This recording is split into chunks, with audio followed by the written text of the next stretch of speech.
e o vosso fruto permaneça, assim disse o Senhor.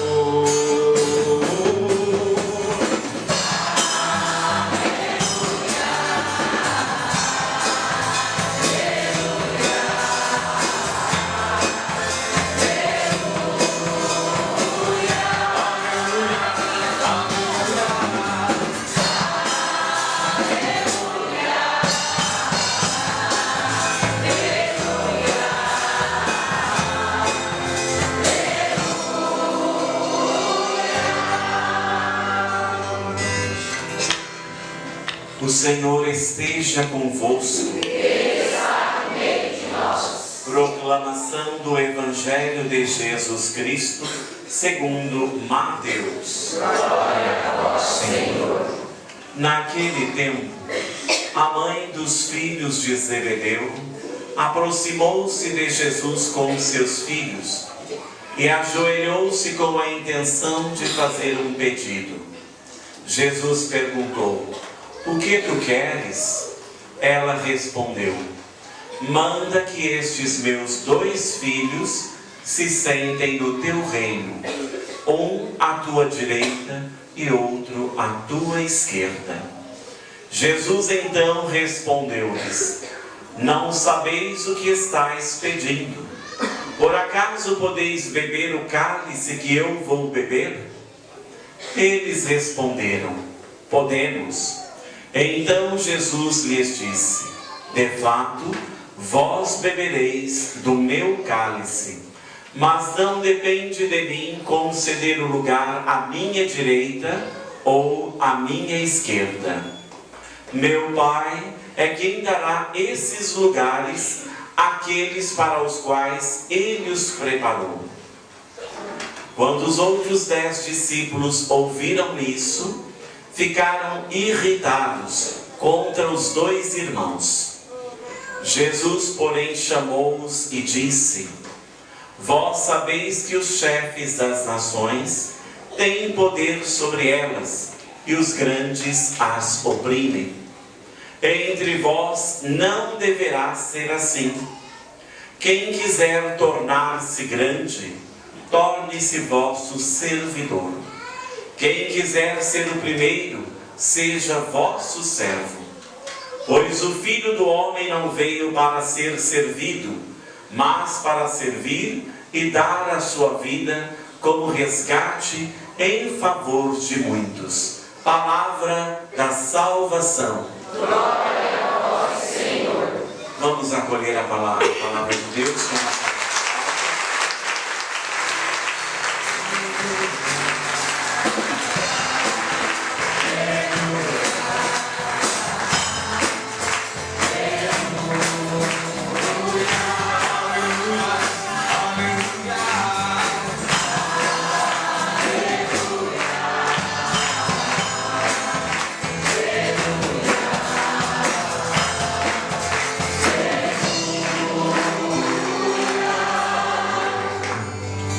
Estejam assentados, por favor. A palavra de Deus, logo na primeira leitura, na segunda carta de São Paulo aos Coríntios, nos diz: "Trazemos esse tesouro em vasos de barro." Podemos então entender que desde os primórdios nós temos uma ligação profunda com a terra. O primeiro homem, Adão, fora tirado do barro. Então hoje somos nós estes vasos, estes tesouros inúmeros nos concedidos por Deus, dentre eles o dom da vida. Porém, muitas vezes nós não sabemos o que guardar em nosso interior. A palavra chama a nossa atenção para nos aproximarmos de Jesus Cristo. Então São Paulo, ele diz que somos afligidos de todos os lados, mas não vencidos pela angústia. Por quê? Se temos fé, Se cremos em nosso Senhor Jesus Cristo, então nos voltamos para Ele. Nós nos esforçamos para que a nossa vida ela esteja voltada para o Senhor. Se nós nos esforçamos para estarmos em comunhão com Jesus, então por que é que ainda mantemos em nós uma série de coisas que não nos ajudam? Porque o apóstolo diz assim, que nós trazemos no nosso corpo a morte de Jesus Cristo. Por que será que ele diz isso? Ele faz uma apresentação acreditando que nós estamos realmente nos esforçando para vivermos a semelhança de Jesus Cristo. Então, para todas as contradições, nós nos esforçamos para bani-las de nossas vidas. Nós não queremos ter pacto com o ódio, com a raiva, com a vingança. Não queremos ser desonestos, preguiçosos. Não queremos faltar com o nosso compromisso orante, com a nossa busca diária de Deus. Por isso que São Paulo diz que a morte de Cristo está em nós. Porque ele já está afirmando que a comunidade ela está no caminho. Ela está observando os ensinamentos de nosso Senhor Jesus Cristo. Agora eu pergunto a vocês: será que nós estamos neste caminho? Será que o nosso interior está livre dessas coisas ruins? Com certeza não. Somos frágeis, somos pecadores, mas o problema está quando nós damos valor ao pecado e nos esquecemos de Deus. Somos este vaso de barro. E é um vaso que não está cozido. Né? Porque entendemos que Deus é o grande oleiro. E quando nos aproximamos dele, ele tem a liberdade de nos moldar novamente, porque somos este barro que ainda está molhado. Depois de cozido, a situação é bem outra.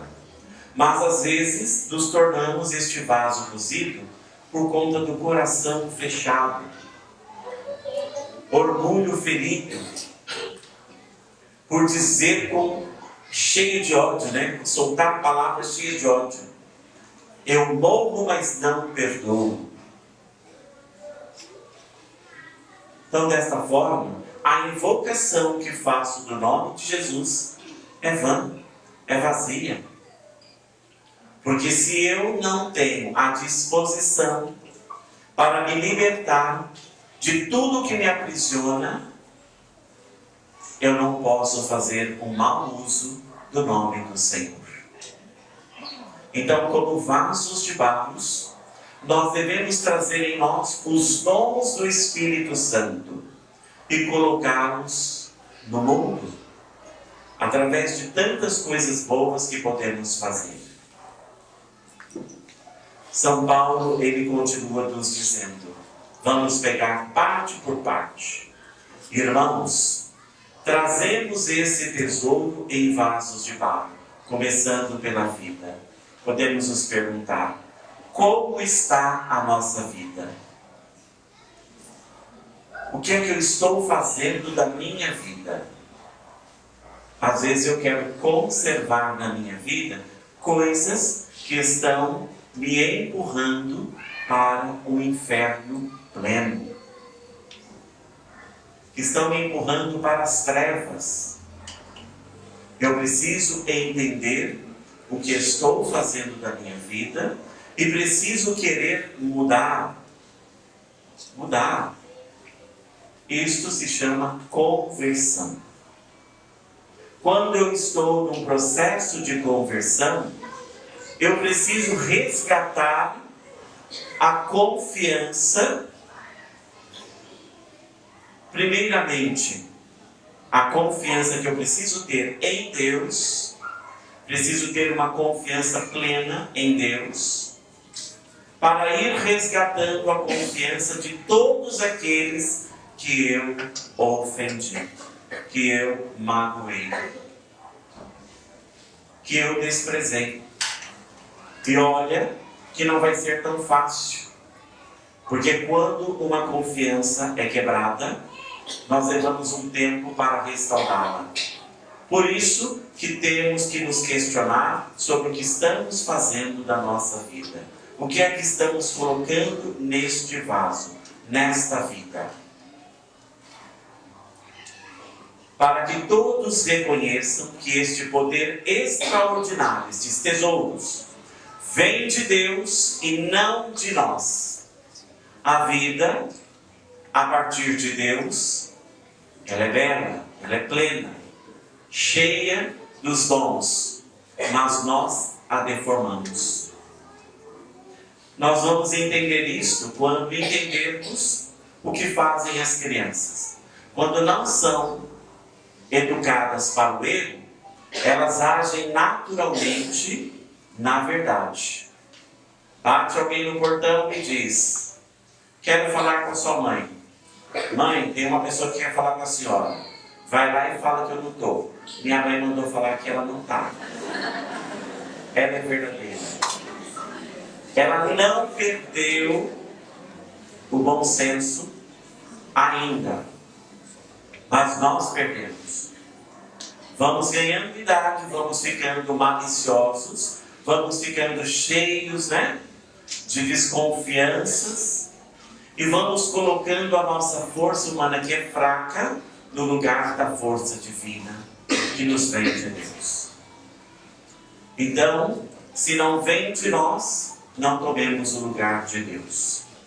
Somos afligidos de todos os lados, mas não vencidos pela angústia.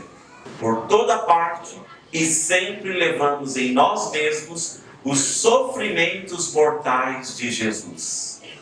Então São Paulo está afirmando que esta comunidade, ela está em plena comunhão com Jesus. Em plena comunhão. Nós estamos em plena comunhão com Jesus?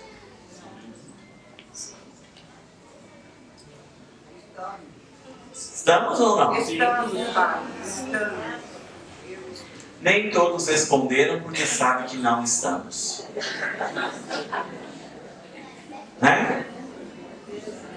Nós colocamos máscaras e não podemos fazer isto. Nós colocamos máscaras para estarmos na presença de Deus. Não podemos. Não podemos. São Paulo fala uma comunidade que já está em conformidade com a vontade de Deus. E está dizendo a nós para que entremos nesta realidade. Estar em conformidade com o nosso Senhor Jesus Cristo é trabalhar todas as situações do dia a dia a partir de Deus, a partir de Jesus Cristo. Ele, sendo Deus, se fez obediente, e obediente até a morte de cruz.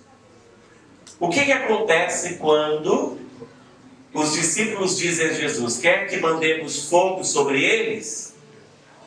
O que Jesus responde? Não.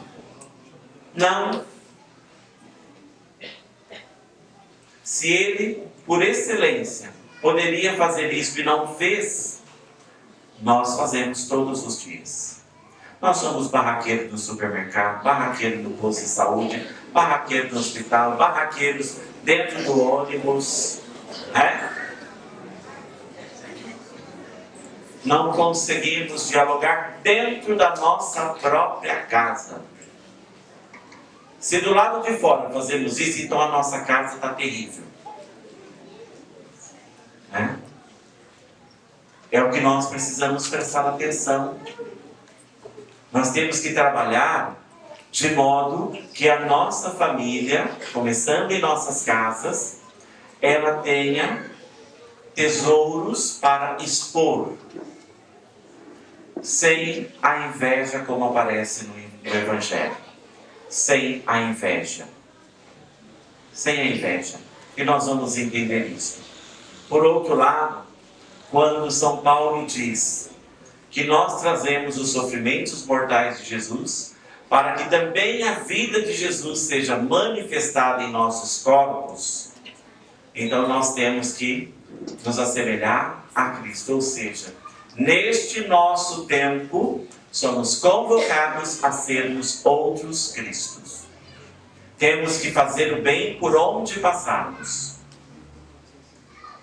Mas é difícil. Por que é difícil fazer o bem por onde nós vamos tendo a passagem? Porque nós guardamos ressentimentos, nós guardamos mágoas, nós não perdoamos, nós somos donos da verdade, não buscamos a Deus. Fazemos a partir da nossa humanidade. A nossa humanidade, ela precisa ser alicerçada em Deus. Ela precisa ter Deus. Senão não vamos conseguir mudar. Não vamos conseguir trabalhar esta dimensão de nos tornarmos um outro Cristo no nosso hoje. E São Paulo continua dizendo ainda assim para nós: de fato, nós os vivos somos continuamente entregues à morte por causa de Jesus, para que também a vida de Jesus seja manifestada em nossa natureza mortal. Vamos entender este trecho. Somos continuamente entregues à morte por causa de Jesus, para que também a vida de Jesus seja manifestada em nossa natureza mortal. O que é que São Paulo está dizendo a nós aqui, quando ele diz desta forma? Quando nós somos entregues à morte, por exemplo, vou pegar o Zé Carlos que está bem aqui. O Zé Carlos fez algo de errado e mentiu. Aí ele mentiu para a pessoa, para o seu chefe, ou para quem quer que seja, ele mentiu para alguém. E eu conheço esse alguém. Aí ele vem e me diz assim: olha, se fulano chegar e te perguntar tal coisa, você fale a ele que eu fiz isso. Aí eu falo: não. Não vou fazer isso. Aí ele faz, você vai me ajudar, vai evitar um mal maior. Aí eu: não. Aí ele consegue me convencer, né? Olha aqui o que a palavra diz: somos continuamente entregues à morte. O pecado é a morte. É a morte. Mas quando nós rejeitamos, quando eu digo para o Zé Carlos: não, Zé Carlos, seja verdadeiro e diga o que você realmente fez. Não vou te ajudar nisso, e se a pessoa me perguntar, eu vou dizer. Porque agora eu já estou sabendo que você fez isso. Ele vai ficar chateado, ele vai espernear, mas eu vou estar ajudando ele a não envolver mais os outros nas suas experiências de morte.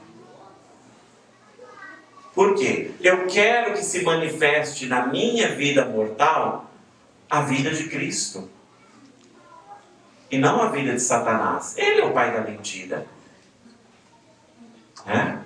Quantas vezes, se eu não fizer isto, vai ter uma guerra. Por que é que a pessoa, sabendo que ia ter uma guerra, ela resolveu começar para depois tentar uma outra situação? Muitas vezes nós sabemos o que estamos fazendo e já de antemão contamos com os outros. Numa linguagem bem popular, bem conhecida de todos nós, pegamos o outro como laranja. Como laranja. Então, para que a vida de Cristo se manifeste em nós, nós temos que fugir às ocasiões de morte. Não tem um ditado que diz que a ocasião faz o ladrão? E quem é esse ladrão que vem roubar a nossa alma? A tranquilidade da nossa alma? O inimigo, Satanás. Então, temos que tomar cuidado. Assim, a morte age em nós, enquanto a vida age em vós. E um outro detalhe também, às vezes eu tenho toda a verdade para dizer a uma pessoa. Porém, eu vejo que aquele momento não é o momento para se dizer algumas verdades. Porque a situação ela pode se tornar pior do que está. Então, o silêncio. O silêncio. Quando eu me silencio, eu também deixo para a pessoa tudo aquilo que ela disse. Eu não emito juízos. Eu apenas faço tá, é. Para quê? Para que a pessoa possa escutar o que ela mesma está dizendo, desde daquele outro e dela. O que ela vai dizer? Ela precisa também fazer a experiência de que muitas vezes ela sai matando todo mundo e ela já está morta há muito tempo. Né? Tem que sair desse estado de morte. Mas, sustentados pelo mesmo espírito de fé, conforme o que está escrito, eu creio e por isso falei. Nós também cremos e por isso falamos.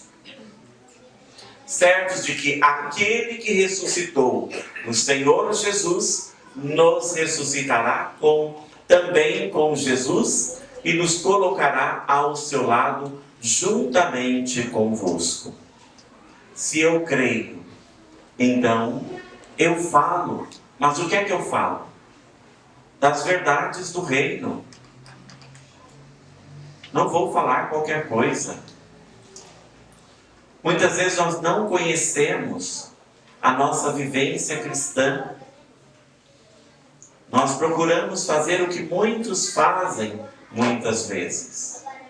Vou fazer uma pergunta. Quem daqui costuma ler a palavra de Deus todos os dias? Percebem? O distanciamento que nós estamos de Deus. Quando eu procuro a palavra de Deus, eu estou permitindo que Deus fale comigo. Porque eu falo com Deus por meio das orações, né? As orações decoradas, as orações que eu também crio, as coisas que eu faço. E Deus? Ele não pode falar comigo, não? E Ele fala através da sua palavra. Se eu não tenho esta frequência, eu não posso dizer, ai meu Deus, o que eu fiz para merecer tal coisa? Não fez nada, nem a palavra buscou. Não fez nada. O que não era para fazer foi feito. Então agora está reclamando com Deus daquilo que Deus ficou, né? É como se eu estivesse fazendo as ocultas para Deus não ver, mas quando o negócio está errado, Deus tem que saber, porque Ele tem que me livrar desta. Tudo errado. Tudo errado. E tudo isso é por causa de vós, para que a abundância da graça em um número maior de pessoas faça crescer a ação de graças para a glória de Deus. Prestem atenção.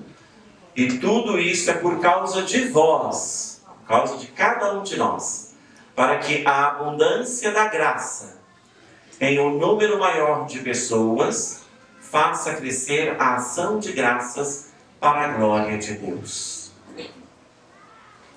Quando nós estamos cheios de alegria, nós expressamos esta nossa alegria. Comentamos com um, comentamos com o outro, vamos transmitindo esta alegria.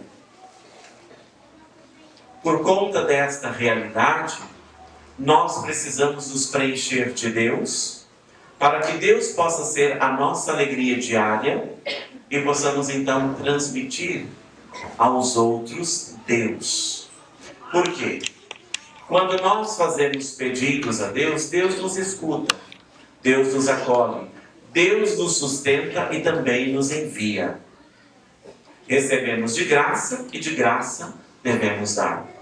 Mas aqui, no Evangelho, quando a mãe dos filhos de Zebedeu pede algo a Jesus, notemos que ela pede o seguinte: manda que estes meus 2 filhos se sentem no teu reino, um à direita e outro à tua esquerda. E Jesus então respondeu-lhes: não sabeis o que estais pedindo. Nós passamos por esta parte aqui deste Evangelho porque nós não queremos entender esta frase: não sabeis o que estais pedindo. Nós sabemos fazer pedidos? Ou tudo que nós pedimos Deus tem que cumprir ao pé da letra? Não sou eu que determino o que Deus tem que fazer.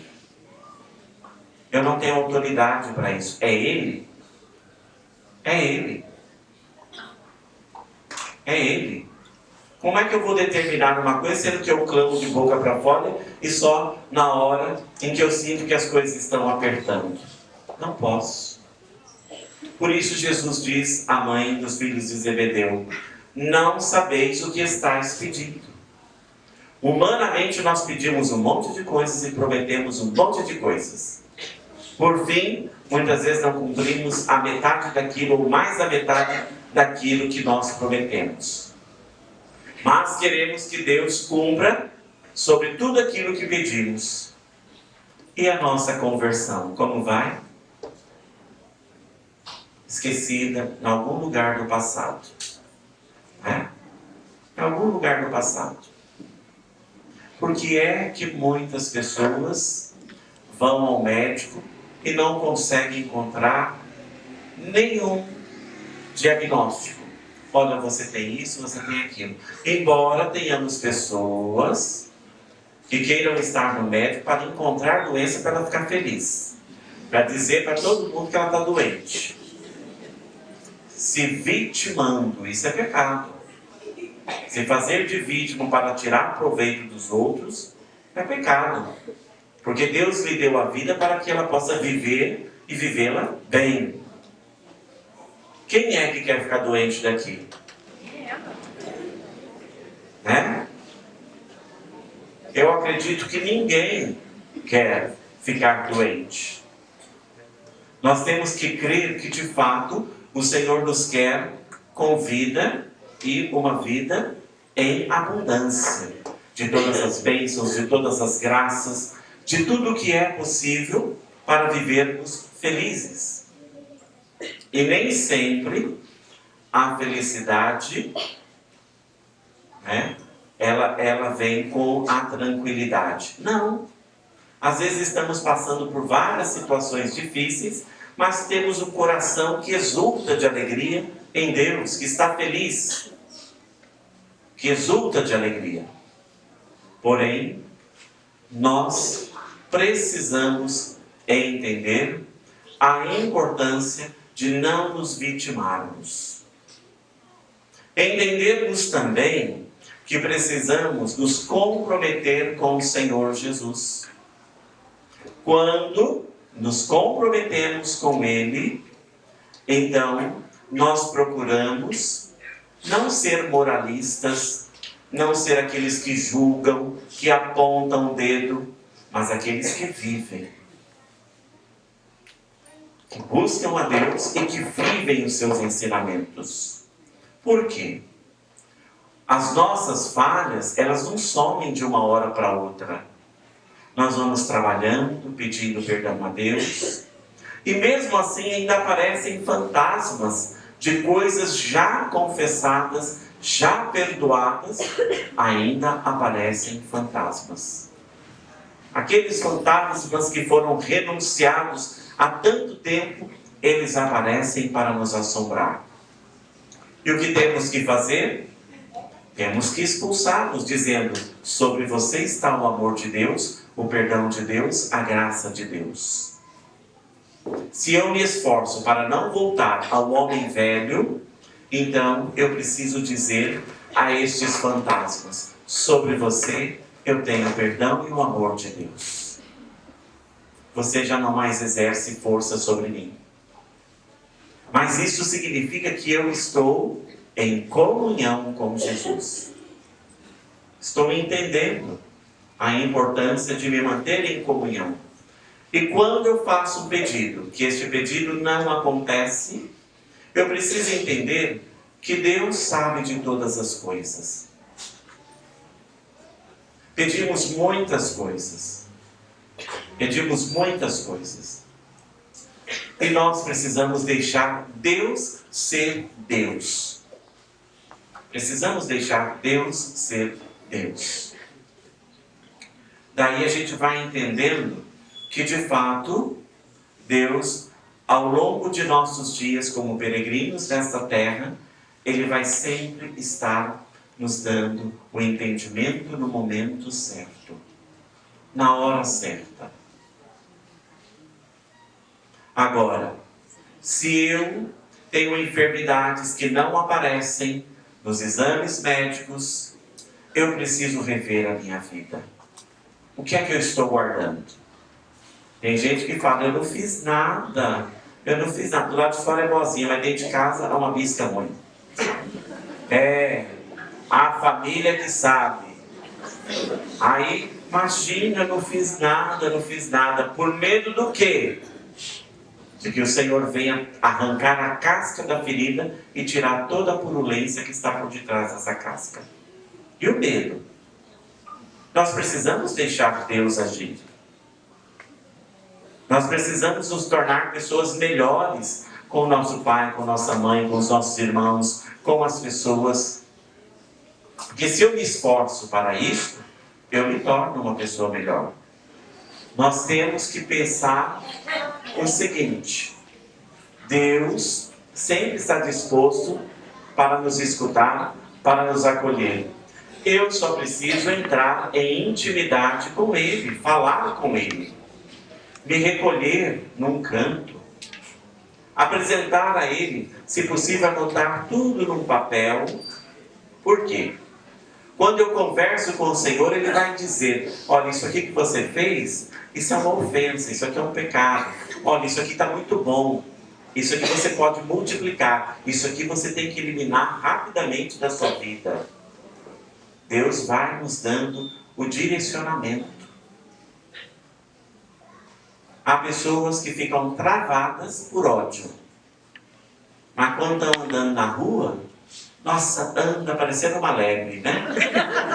Vai que é uma beleza. Dá cada salto que você nem vê. Mas chegou dentro de casa, trava. Que é isso? Né? Então, precisamos deixar Deus ser Deus. Não tenhamos medo. Não devemos ter medo de Deus. Vocês já pararam para refletir uma coisa? E se eu passar com o ostensório aqui, o que vai acontecer? Se eu passar entre vocês. É Jesus no nosso meio, a gente tem que adorar Ele, conversar. Alguns falaram que vai tocar, que é a reação que todos irão ter. Porém, quando recebemos a Eucaristia, nós não permitimos que Ele nos toque. Então, temos que mudar essa compreensão. Porque quando eu o recebo, eu me torno o sacrário do Senhor.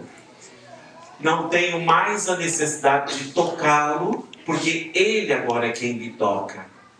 Se eu não permitir, eu vou recebê-lo em vão. Sem a legítima comunhão. Sem entender este momento sublime de receber Jesus na Eucaristia. Por que será que eu quero tocar e não permito que o Senhor me toque? Porque somos acumuladores compulsivos de tranqueiras. Se o Senhor nos puxa a orelha, eu já fico melindrado, amuado, fico de ar. Né? Porque o Senhor puxou minha orelha. Mas o Senhor açoita todos aqueles que dele se aproximam. Ele faz isso. Se queremos, então temos que viver com seriedade. Então, quando ele diz isto, não sabeis o que estáis pedindo, e aí pergunta aos filhos, por acaso podeis beber o cálice que eu vou beber? E se Jesus perguntar isso para nós, o que vamos responder? Podemos ou não? Quando falamos podemos, né, como responderam eles aqui, Jesus anuncia que realmente eles iam beber do cálice. Eles iriam passar pelo martírio. Mas nós podemos dizer que não podemos quando não estamos comprometidos. Agora, quando estamos comprometidos, podemos dizer de boca cheia, podemos.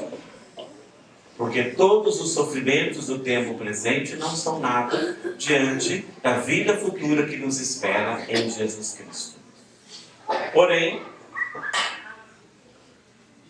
ele ainda diz, mas não depende de mim conceder um lugar à minha direita ou à minha esquerda.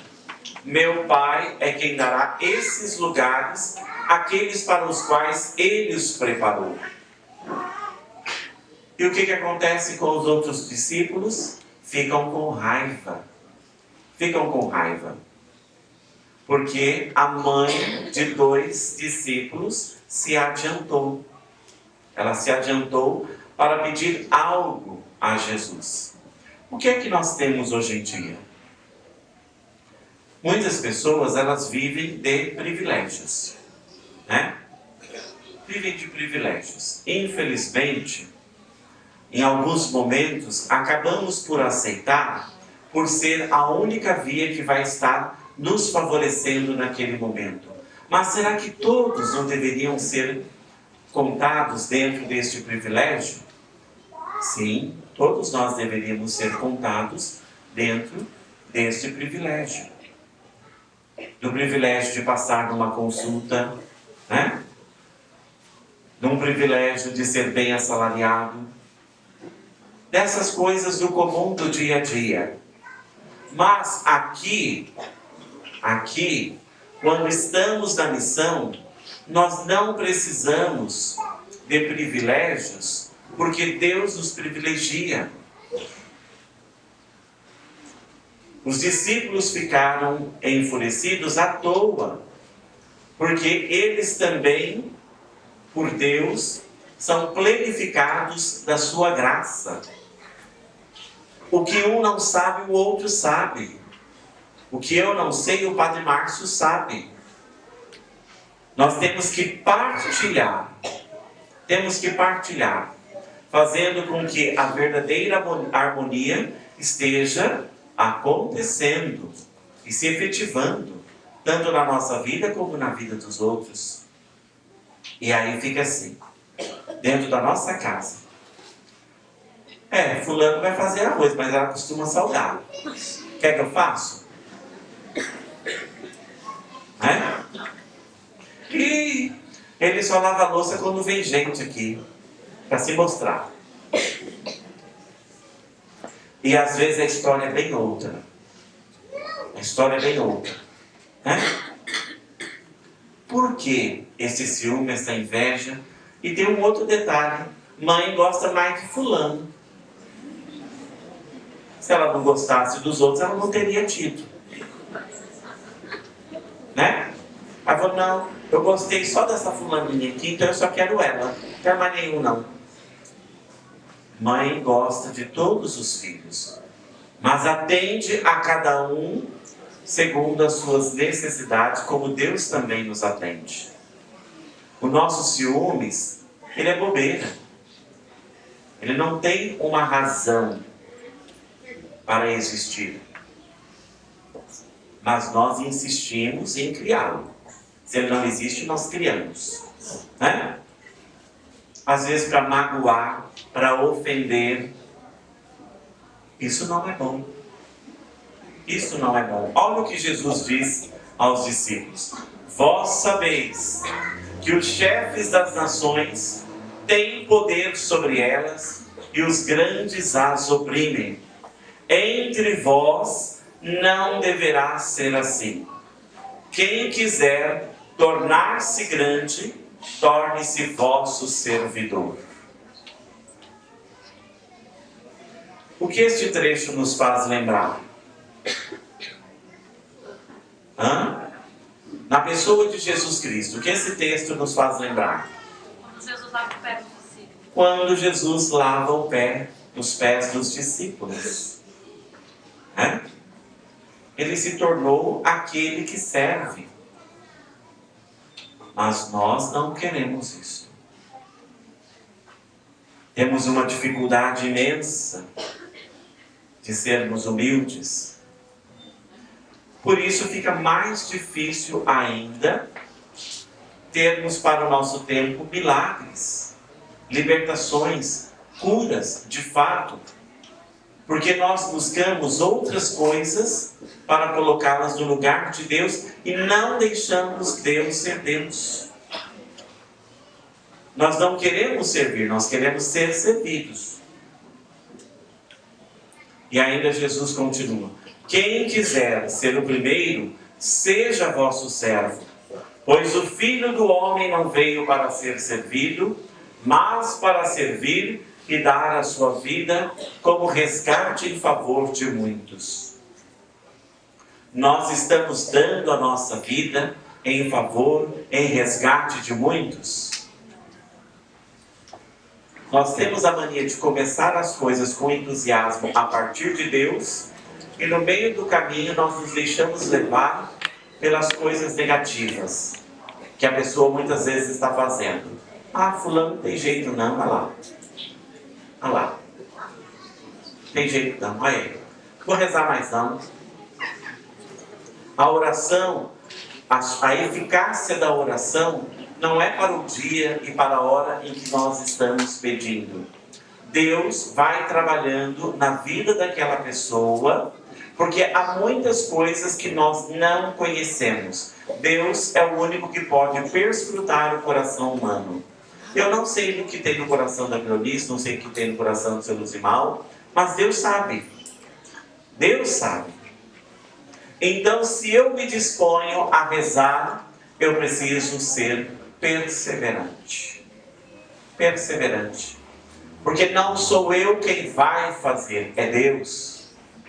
Agora, quando eu acho que eu estou fazendo muita coisa, né? A Lourdes falou diretamente: eu achei que ela não merecia a minha oração. É ele, é a sobrinha dele. Então agora você pode voltar a rezar para ele, que ele merece a sua oração. Porque é Deus quem vai fazer a obra na vida dele. Você vai ser só a intercessora, como foi Moisés. Tá? O povo era de serviço dura, mas Moisés intercedia em favor do povo. Era um povo que resmungava, era um povo que blasfemava, que maltratava, mas Moisés intercedia por eles. Então nós precisamos ter essa disposição de nos doarmos pela salvação de muitos. Pela salvação de muitos. Será que vou alcançar a conversão de fulano? Muitas vezes não, mas a minha oração, ela está se efetivando na vida daquela pessoa, porque é Deus quem a recolhe. É Deus que recolhe as nossas retas intenções e faz as devidas aplicações.